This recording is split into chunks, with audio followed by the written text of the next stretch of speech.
Pues básicamente, ¿por qué se prefiere que sean esterilizados, no? Pues si hablamos, pues digamos, de los perros, a tratar pues de evitar cierto tipo de reacciones, ¿no? Porque no sabemos si algunas veces estamos haciendo una transfusión pues en algún descendiente y puedan incrementarse pues esas posibilidades de reacciones anafilácticas como sí se pueden presentar pues con mayor medida pues en los gatos, ¿sí? Pero ante todo tiene que ver con eso, con las reacciones post-transfusionales que se pudiesen generar, ¿sí? Sobre todo pues en el receptor, ¿sí? Teniendo en cuenta que pudiese ser pues uno de la misma línea sanguínea. Pero bueno, eso se presenta más en los gatos como lo vamos a ver, ¿sí? Pero digamos en los perros no tiene que ser una regla general, ¿sí? Si no existe esa posibilidad, pues de que sea nulíparo, pues lo podemos utilizar, podemos hacer uso, digamos, de una perrita que en algún momento pues haya tenido algunos cachorros, teniendo pues en cuenta que ojalá no sea ningún descendiente pues de ella, ¿sí? Ya con los gatos directamente, pues igual, y que sea un paciente completamente sano, que tenga su vacunación vigente, sin medicaciones previas. En los gatos sí es importante, pues que tengan un temperamento apropiado.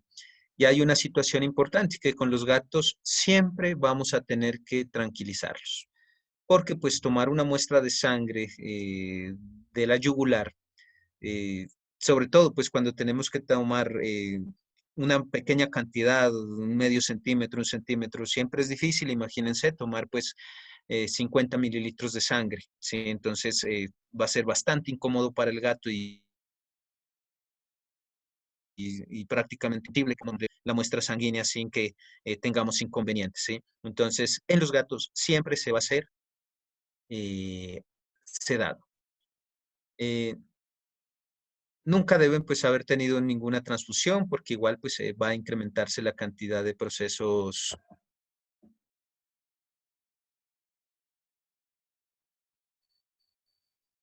de anafilaxia. Son pacientes que deben ser mayores de 4,5 kilos, ojalá mayores de 5 kilos de preferencia, con un hematocrito del 5% y de 1 a 8 años de edad.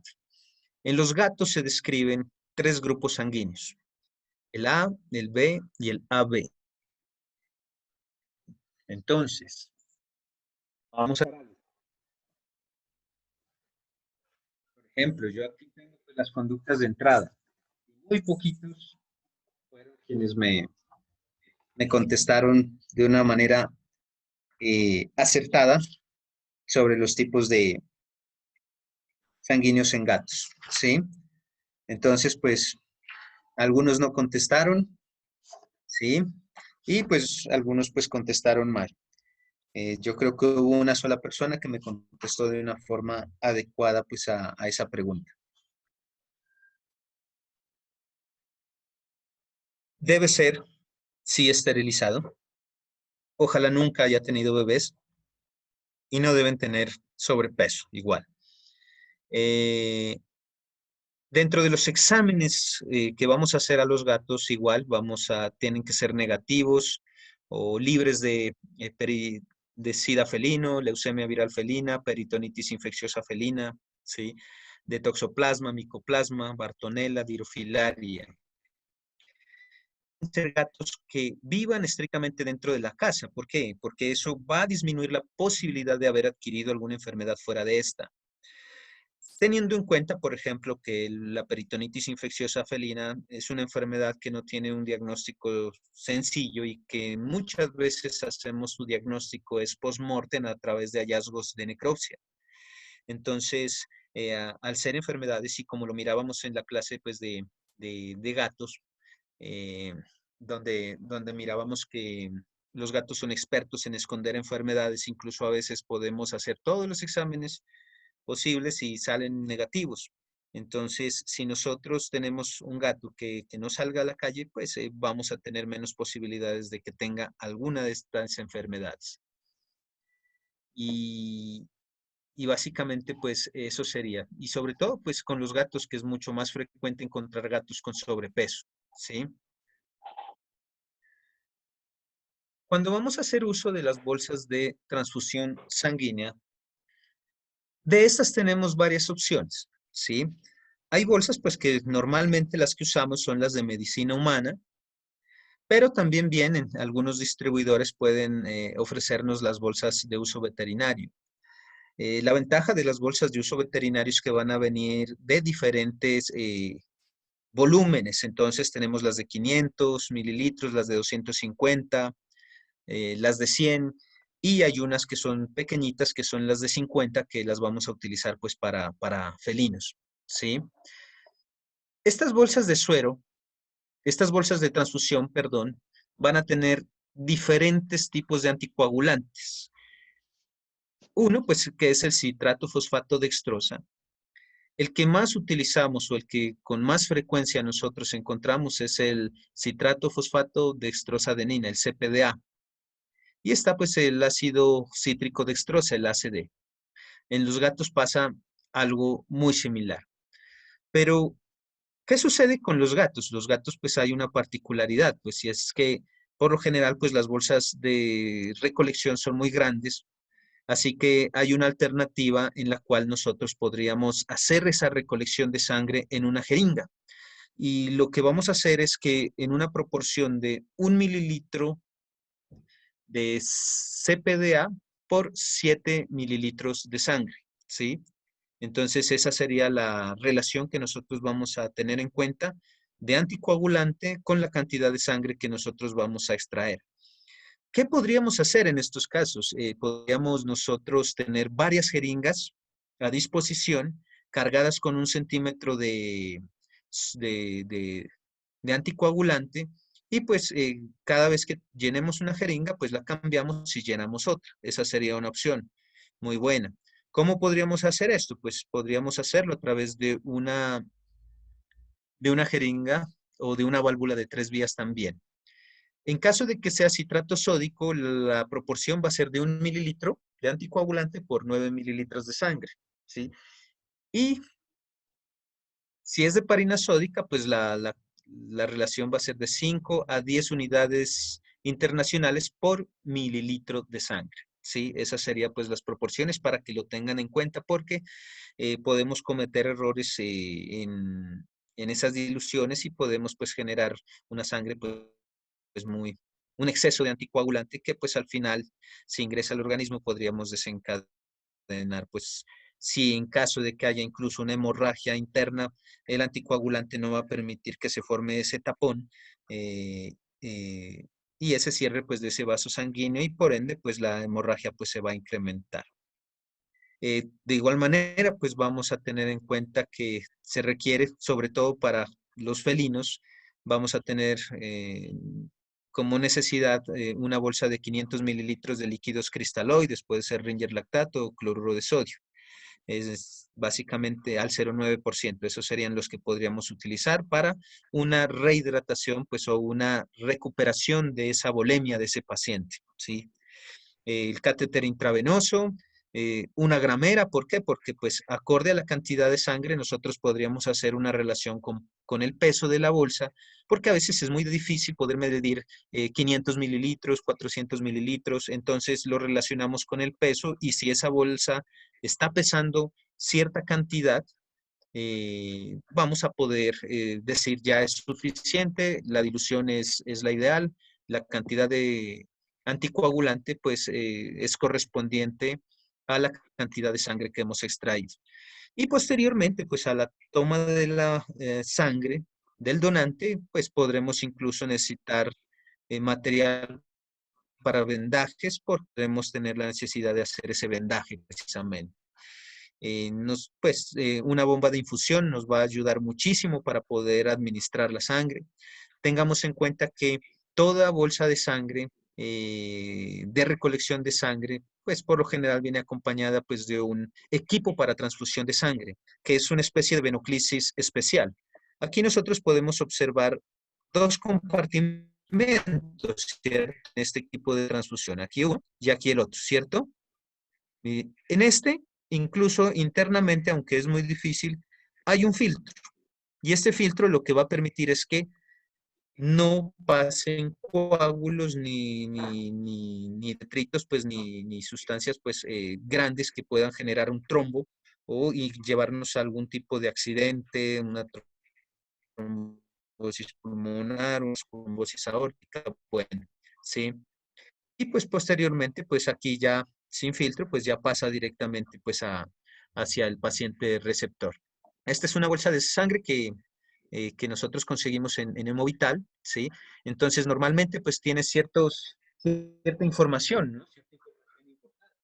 Ahí vamos a observar la identificación del donante, la fecha de recogida, la fecha de caducidad, el grupo sanguíneo del donante, su valor en el hematocrito y la identificación de la persona que hizo la extracción.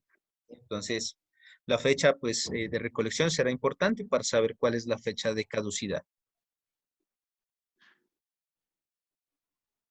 Cuando nosotros hablamos pues, de un donante canino, tengamos en cuenta que hay unos protocolos pues, para la locación del paciente.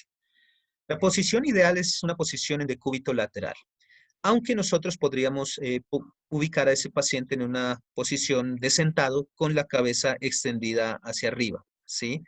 Debemos depilar, debemos depilar pues el área de venopunción.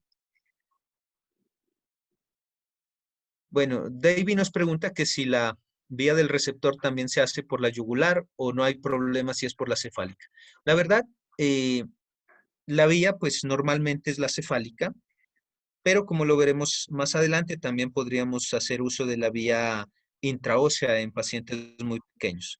Pero asimismo también podríamos hacer uso de la vía yugular, ¿sí? Pero la cefálica pues es la de elección en estos casos, ¿sí? Pero también pues hay varias vías que podríamos utilizar pues para hacer esa administración de ese hemoderivado. Pero como les veré, entonces, a ver, otra pregunta. Listo. La, posi- la posición pues es de cúbito lateral o sentado con la cabeza extendida. Debemos hacer una depilación en el área donde vamos a hacer la venopunción, ¿sí? Normalmente lo que hacemos es que un ayudante nos sujeta al paciente, la cabeza del paciente extendida, y nosotros con una mano ubicamos la entrada del tórax, hacemos una presión para que la vena yugular se ingurgite y de esa manera poderla ubicar y poderla hacer la venopunción en esa zona. Y posteriormente, pues simplemente es tener un poco de paciencia. Siempre la bolsa de sangre debe estar en una posición más baja a la del paciente para que la sangre pueda bajar por gravedad. Eh, digamos que posterior, digamos, a la toma de esa muestra, lo que vamos a hacer sobre el área para evitar algún grado de hemorragia. Esa presión la vamos a hacer entre unos 3 a unos 5 minutos.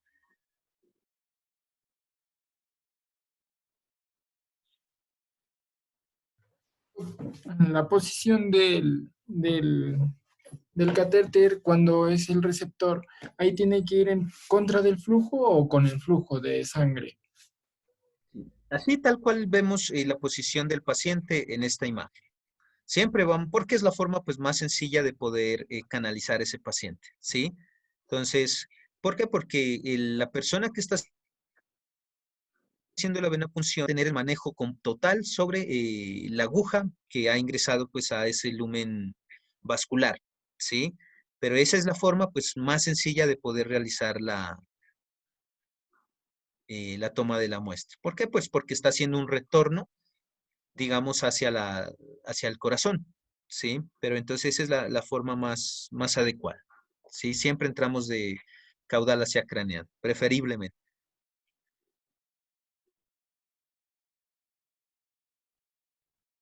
Cuando hablamos de los perros, tengamos en cuenta que el volumen máximo para donación en un perro es de aproximadamente 16 a 18 mililitros por kilo. No vamos a extraer más. Teniendo en cuenta que la cantidad de sangre que tiene un perro es de alrededor de 60 mililitros por kilo, ¿sí? En el gato, pues son alrededor de 40 mililitros por kilo.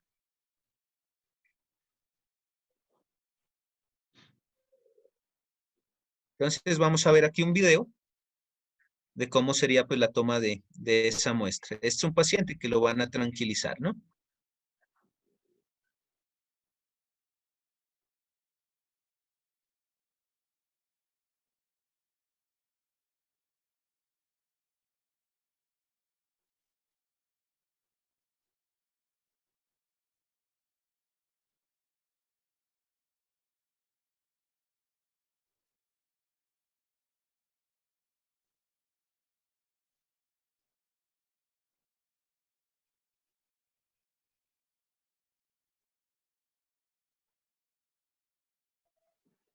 Entonces, si nosotros observamos acá, la mano que de la doctora Dálida, que es la directora de Movital, hace una presión sobre la entrada del tórax y aquí se ingurgita pues la vena yugular.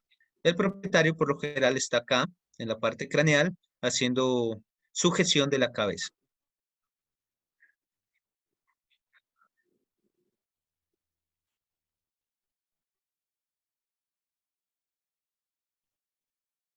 La aguja con la que se toma la muestra de sangre es una aguja número 16, ¿no? Entonces una aguja grandotota. Todo con el objetivo pues de no generar daño ni destrucción pues por el paso a través del lumen de la aguja pues que pueda generar lesión en esos eritrocitos y destrucción.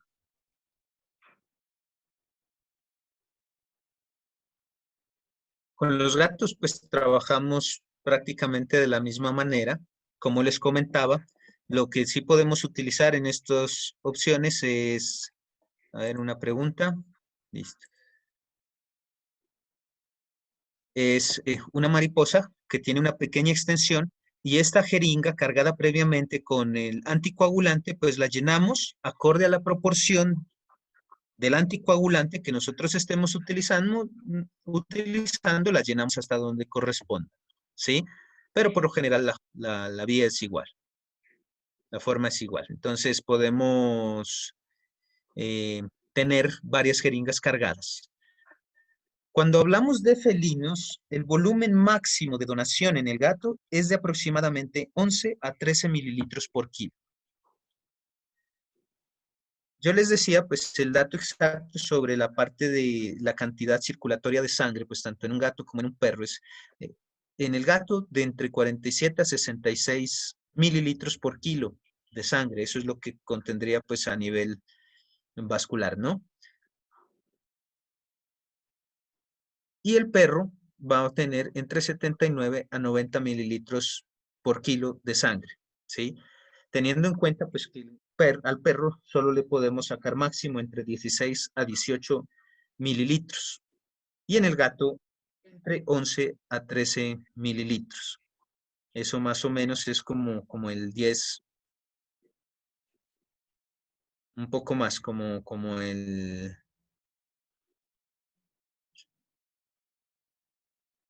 20% más o menos, ¿no? Como el 20%, el 25% máximo que le podríamos sacar a esos pacientes. Las recomendaciones pues son iguales. En el gato por siempre lo vamos a hacer en decúbito lateral. Es muy difícil poder hacerlo, digamos, con un animal tan pequeño. El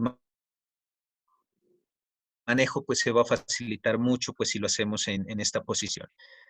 Aquí algunos planes de sedación para donantes felinos, ¿sí? Entonces, por lo general, pues hacemos uso de un opiáceo y en este caso, pues un tranquilizante como el diazepam. Podemos hacer uso de ketamina más midazolam. Básicamente la ketamina como dosis inicial la podríamos trabajar a 2 miligramos por kilo y el midazolam a 0,1 miligramo por kilo. Posteriormente vamos a trabajar a un cuarto de la dosis de la ketamina para mantenimiento. Entonces, si estábamos con 2 miligramos por kilo, vamos a trabajar con 0,5 a 1 miligramo por kilo en bolos, la cantidad de bolos que sean necesarios para hacer mientras dure pues el procedimiento de recolección.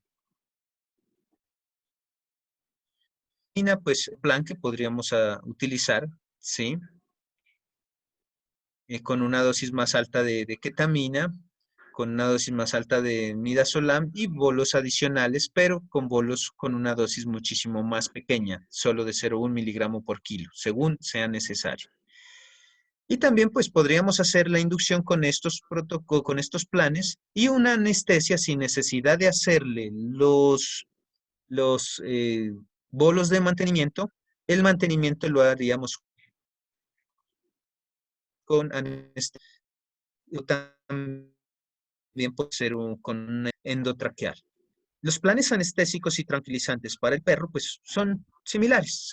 Podemos utilizar butorfanol diazepam, ketamina, midazolam, ¿sí? Y el isoflurano también para su mantenimiento. Entonces son planes muy similares. No vamos a hacer uso de, por ejemplo, de acipromicina en estos pacientes.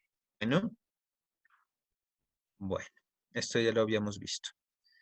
Y entonces, pues con respecto pues al almacenamiento, pues lo que habíamos visto pues con anterioridad, ¿sí? Ese almacenamiento, pues hay unas centrífugas, ¿sí? Donde esta es una centrífuga que la utilizan para hacer la separación de los glóbulos rojos, ¿sí? Entonces, cuando solo se quiere hacer una transplosión, entonces aquí con estas centrífugas, una gramera, y pues aquí están pues las neveras o los refrigeradores pues donde vamos a almacenar, ¿sí? Y una mesa pues donde vamos a tener al paciente donante.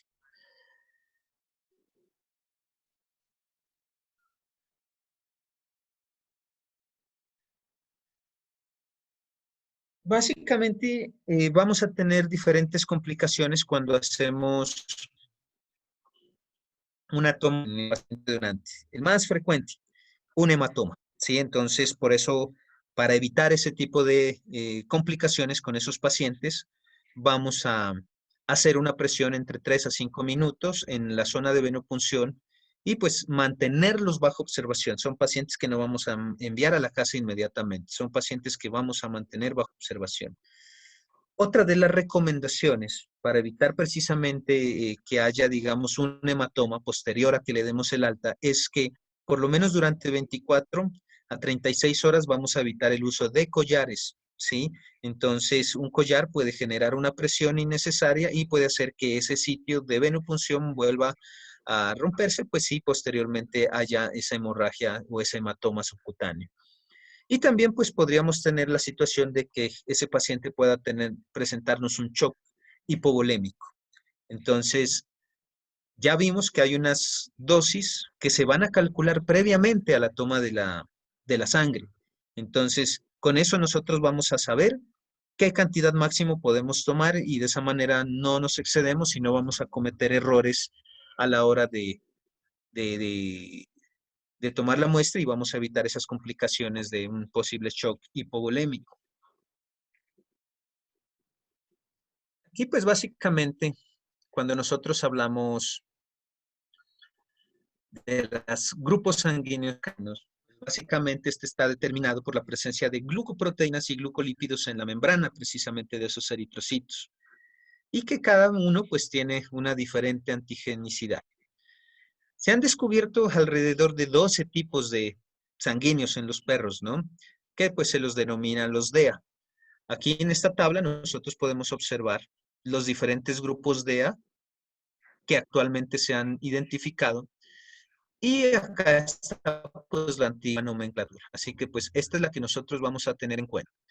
Dentro de estos pues los de mayor importancia clínica son los DEA 1.1, los 1.2 y el 7.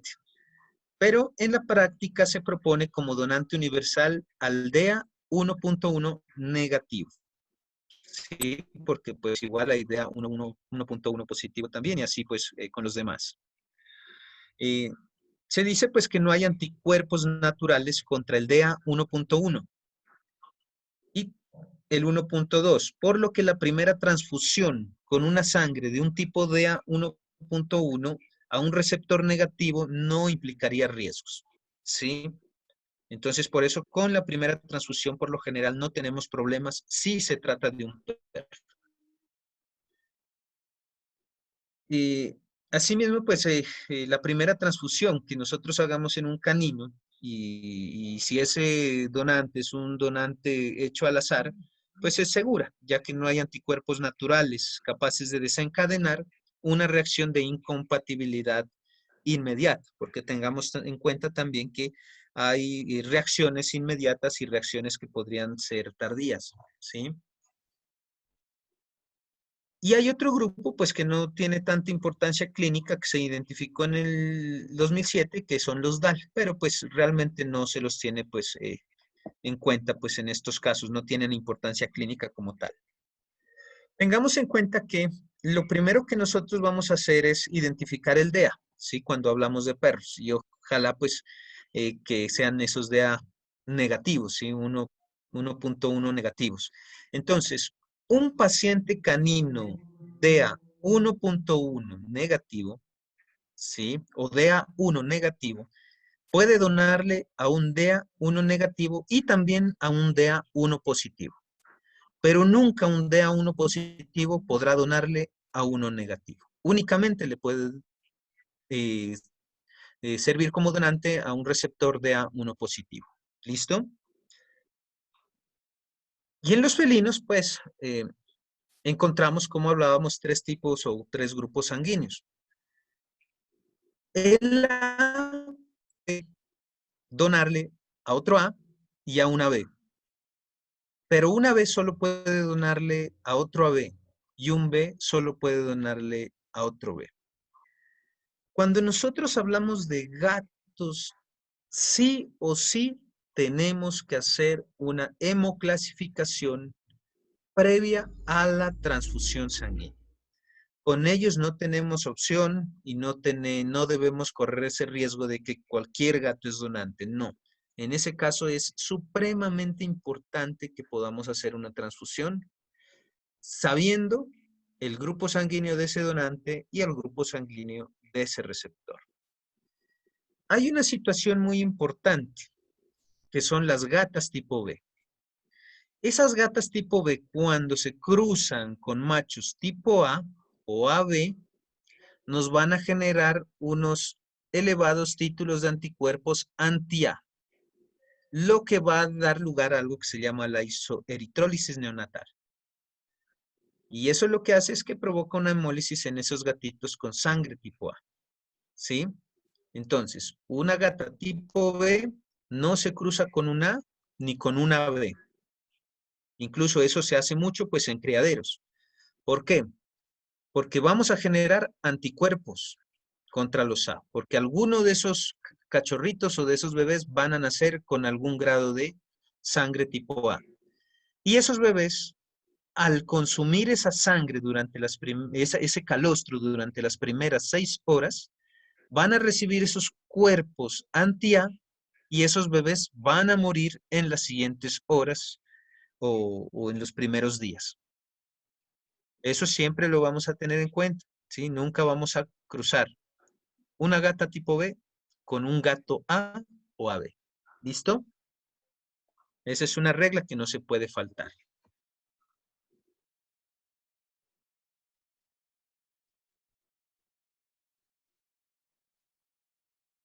Y sobre todo, pues este tipo de riesgos están dados pues más como en ciertas razas, ¿no? Por ejemplo, los Rex, los birmanos, los Ragdoll, sí, son razas que pueden tener ese tipo de situaciones con más regularidad. Y aquí hay algunos tips importantísimos que ustedes van a tener en cuenta, ¿sí? Cuando nosotros hablamos de gatos siameses, de gatos orientales y de gatos birmanos, estos por lo general presentan un 100% de sangre tipo A. ¿Listo? Con los persas debemos tener en cuenta que el 50% de los persas tienen un tipo de sangre tipo B. Y cuando hablamos del Devon Rex, el Himalayo, el British y el Abisinio, estos presentan porcentajes de los tres grupos. aunque el grupo AB se ve relativamente poco. Realmente, digamos, incluso el AB podríamos decir que es el 1% de la población felina. ¿Sí?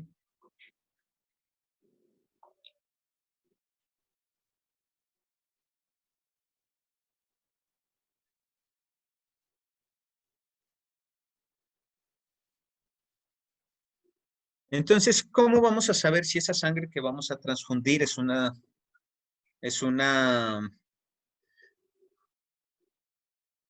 digamos, cómo vamos a saber qué tipo de sangre transfundir y que si ese receptor pues no reacciona a la sangre del donante y de esa manera pues vamos a saber con antelación pues o por lo menos disminuir los riesgos de una posible reacción?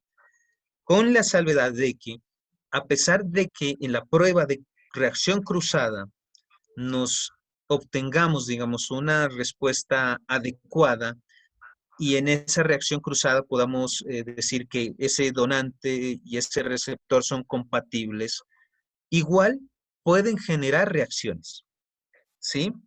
Así las pruebas nos hayan salido óptimas.